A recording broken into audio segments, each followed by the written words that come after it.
กำลังนับอยู่เนาะนี่กิโลเพิ่นกำลังมาเนาะนี่100 ละ 120 บาทเด้อครับเด้อนี่มื้อนี้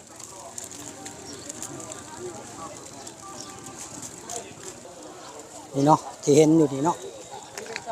มีแต่ทุกกิโลได้หลายอีหลีเนาะกระสอบที่ร้อยเนาะ หลายอีหลีเนาะ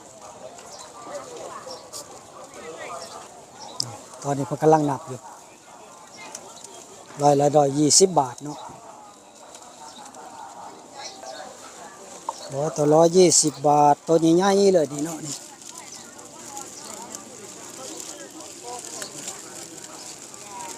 ช่วงนี้มันโตมันใหญ่เลยเนาะ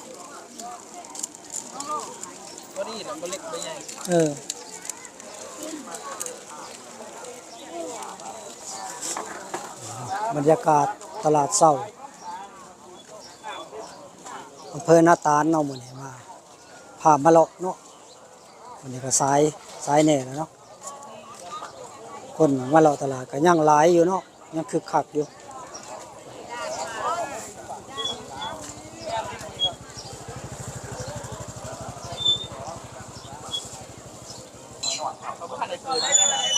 อันนี้ก็จิงหรีดครัวเนาะสดิ้งเนาะนี่สดิ้งจานจักบาทแล้วนี่จานละ20 บาทเลยเนาะ